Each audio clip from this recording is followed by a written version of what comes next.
Listo, ya puedes empezar, compañera. Bienvenidos a nuestro podcast académico.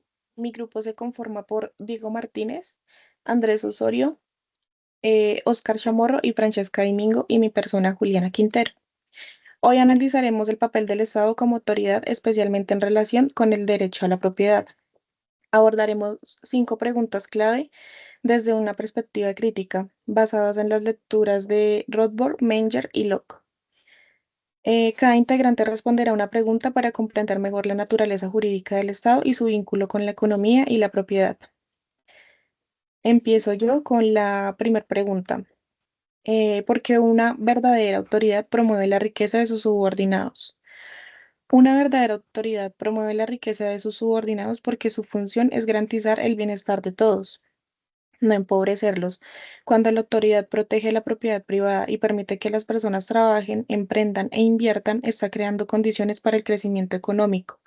Además, una autoridad justa no ve a los ciudadanos como una fuente de recursos para explotar, sino como personas a las que debe servir. Si el Estado actúa como defensor de los derechos, incluyendo el derecho a la propiedad, entonces cumple su verdadero rol y gana legitimidad. Por eso, una autoridad que promueve la riqueza de su pueblo está actuando de manera ética, responsable y eficiente. Voy a hacerle una pregunta a mi compañero Diego. ¿Qué pasa si una autoridad actúa al contrario, empobreciendo a sus subordinados? En este caso, Juliana, la autoridad pierde legitimidad y se convierte en una forma de opresión. En lugar de construir riqueza, destruye oportunidades y genera dependencia. Gracias. Ok. Bueno, me presento, mi nombre es Francesca. Yo estaré contestando la siguiente pregunta, que es ¿por qué una autoridad no roba la propiedad de sus subordinados?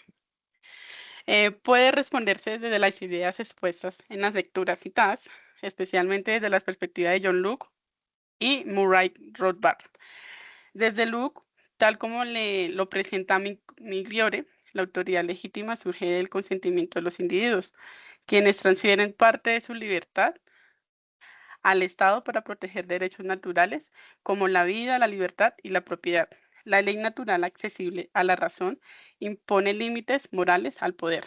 Por tanto, una autoridad que roba deja de ser legítima, pues viola el propósito esencial para el cual fue creada, que es proteger la propiedad.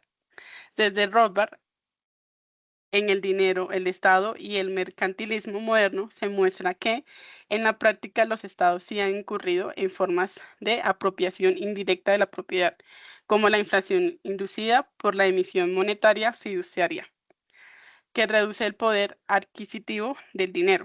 Para Rothbard, esto sí constituye una forma de robo disfrazada de política económica. Por eso, él critica el monopolio estatal del dinero y defiende el mercado libre como único entorno que puede proteger realmente la propiedad de los individuos. Esto como tal un resumen, una autoridad legítima no roba porque su función es proteger la propiedad. Luke, pero cuando el Estado se arroga privilegios coercitivos, sí puede robar bajo formas legales o monetarias. La clave está en si esa autoridad respeta los límites impuestos por la ley natural o los traspasa mediante mecanismos de poder.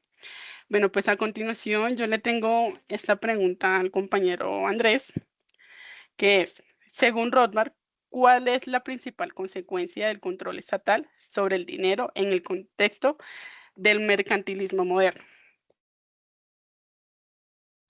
Ok, compañeros, pues dando continuidad a lo que la compañera está preguntando, según lo que hemos escuchado, pues podemos decir que Rosba sostiene que el control estatal sobre el dinero permite pues al Estado beneficiarse mediante la inflación, ¿sí? Ya que puede financiarse sin recurrir al aumento de impuestos.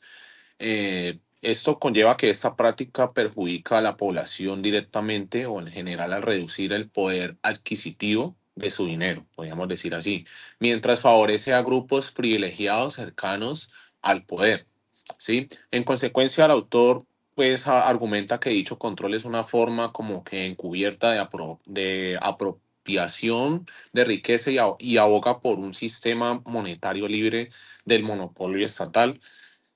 Preservar la libertad económica sería allí como el objetivo. Esa sería la respuesta. Ok. Entonces, al siguiente a responder la siguiente pregunta es el compañero Andrés. Ok, continuamos entonces con la siguiente pregunta que sería al tema. ¿Por qué el concepto de impuesto es problemático desde el punto de vista ético-económico?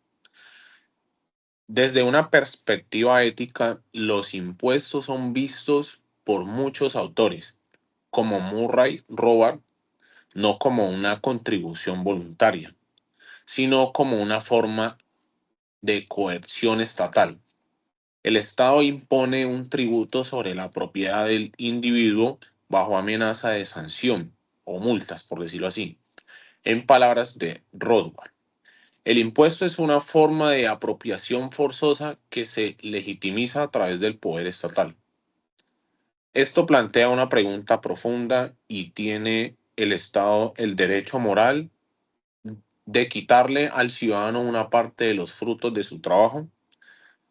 Desde el punto de vista económico, el problema se profundiza, ¿sí? Argumenta que los impuestos distorsionan el mercado e impiden que los recursos sean distribuidos libremente según las necesidades reales de las personas. En lugar de basarse en la y la demanda, el Estado interviene con una lógica centralizada que muchas veces no responde a criterios de eficiencia. Además, si analizamos al Estado como un monopolio de las tierras y de armas, como se indica en nuestros saberes cognitivos, entendemos que su poder no es solo administrativo, sino también territorial y coercitivo. Esto hace que los impuestos sean una forma de poder concentrado que puede alejarse del propósito original, que sería el bienestar general.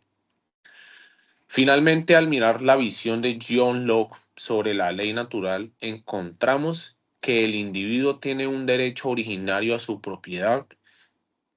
Si el impuesto desconoce este derecho sin consentimiento, también entra en conflicto con esa tradición fisiológica del derecho natural. Por eso el impuesto es un concepto polémico. Es necesario sostener funciones públicas, pero puede ser éticamente cuestionable si no se basa en la participación, equidad y transparencia. Así que más allá de pagar impuestos por obligación, es importante que como ciudadanos reflexionemos críticamente sobre cómo y para qué se usan y cuál es el equilibrio adecuado entre la libertad individual y autoridad estatal. Gracias por su atención. Pregunta que le hago a la compañera Francesca. Después de ver los impuestos, ¿pueden ser una forma de poder coercitivo por parte del Estado? Me surge una duda que quisiera compartir con ella, que es la siguiente. ¿Crees que el Estado puede garantizar el derecho a la propiedad sin recurrir a los impuestos? ¿O son los impuestos una condición necesaria para proteger justamente esa propiedad que en teoría deberían respetar? Bueno, compañero, esa es una excelente pregunta.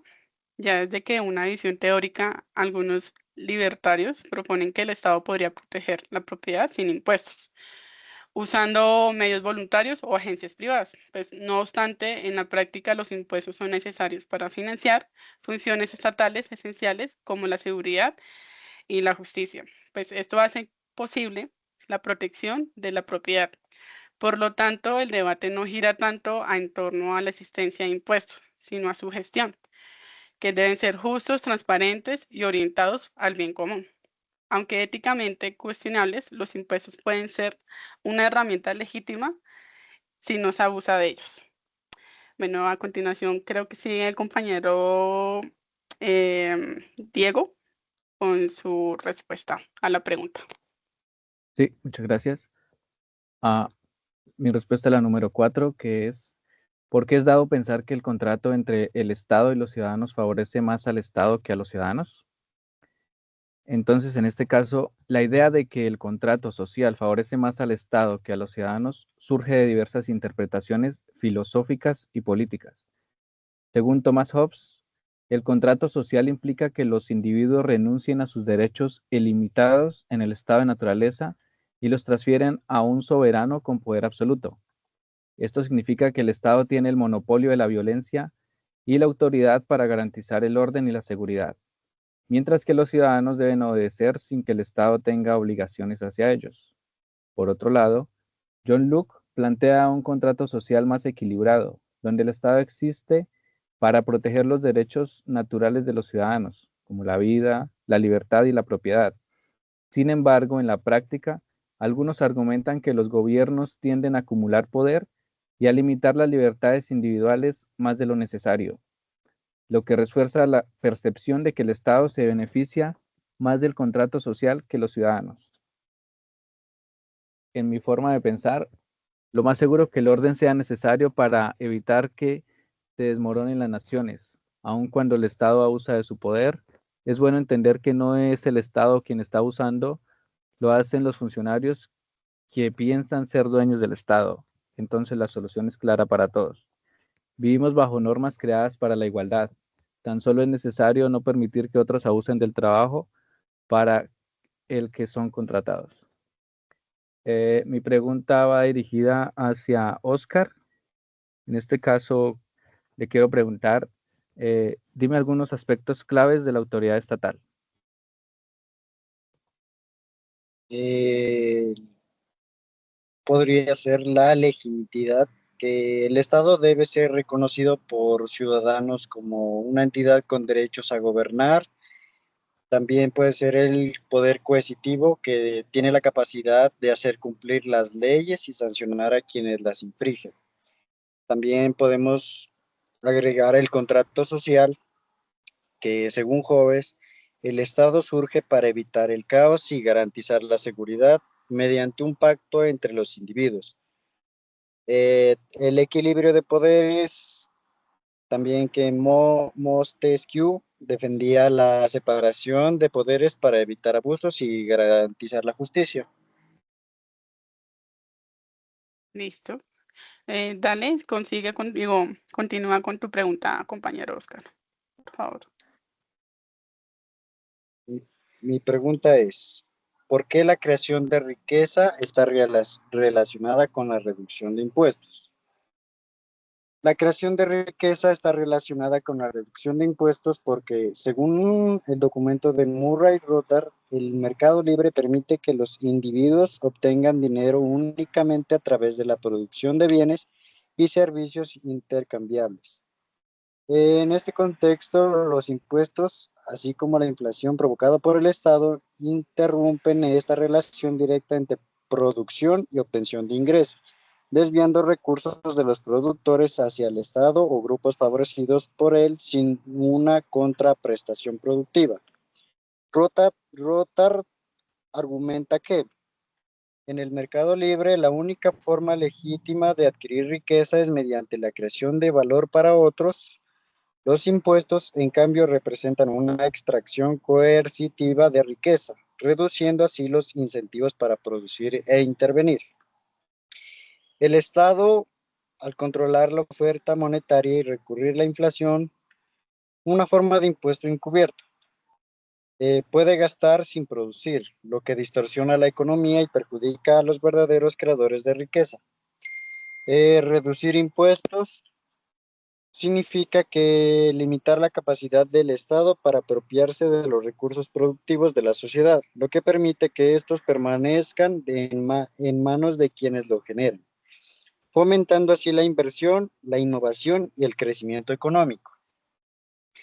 En resumen, Rothbard sostiene que la reducción de impuestos devuelve el control de los recursos de los productores legítimos y resta poder al Estado para intervenir de manera improductiva, promoviendo así un entorno más favorable de la creación de la riqueza. Mi pregunta es para Juliana. ¿Por qué es importante pagar los impuestos? Bueno, a mi parecer es importante para financiar los gastos, ya bien sea de inversión, financiación y extras fiscales, que pueden perseguir objetivos económicos o sociales a partir de la tributación. por ejemplo, promover las economías regionales y redistribuir el ingreso. Listo, compañeros, muy amables por este encuentro. Entonces, eso sería todo. Que tengan un buen día. Nos veremos en un próximo podcast. Gracias. Hasta luego, compañeros, muchas gracias.